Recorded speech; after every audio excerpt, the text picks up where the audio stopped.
కన్నడ చిత్ర పరిశ్రమను తీవ్ర విషాదంలో ముంచెత్తుతూ అగ్ర హీరో పునీత్ రాజ్ కుమార్ కన్నుమూశారు.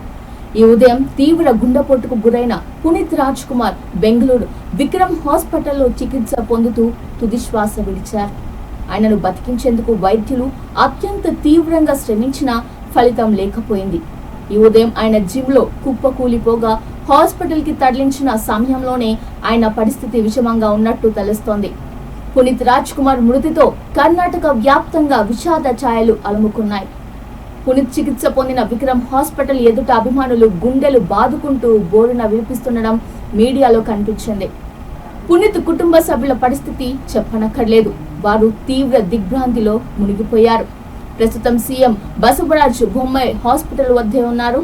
కన్నడ సినీ ప్రముఖులు హాస్పిటల్ వద్దకు చేరుకున్నారు.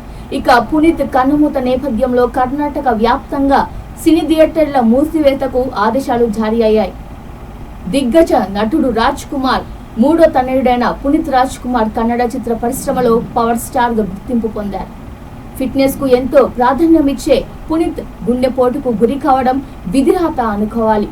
పునీత్ను అభిమానులు ముద్దుగా అప్పు అని పిలుచుకుంటారు. బాల నటుడిగా ప్రస్థానం ఆరంభించిన పునీత్ రాజ్ కుమార్ 1985లో వచ్చిన బెట్టాడా హువు చిత్రానికి గాను చైల్డ్ ఆర్టిస్ట్ గా జాతీయ అవార్డు అందుకున్నారు. హీరోగా తన కెరీర్ లో 29కి పైగా చిత్రాలు నటించారు. 2002లో వచ్చిన అప్పు చిత్రం హీరోగా పునీత్ కు తొలి చిత్రం. అభి వీర కన్నడిగా అజయ్ హుతుగారు, అంజనీపుత్ర, రామ్ అరసు చిత్రాలు పునీత్ కెరీర్ లో భారీ హిట్లు. పునీత్ చివరిగా నటించిన చిత్రం యువరత్న. ఇది ఈ ఏడాది ఆరంభంలో రిలీజ్ అయింది. పునీత్ రాజ్ కుమార్ కు 1999లో అశ్విని రేవంత్ తో వివాహం జరిగింది. వీరికి ధృతి, వందన అనే 2 కుమార్తెలు ఉన్నారు.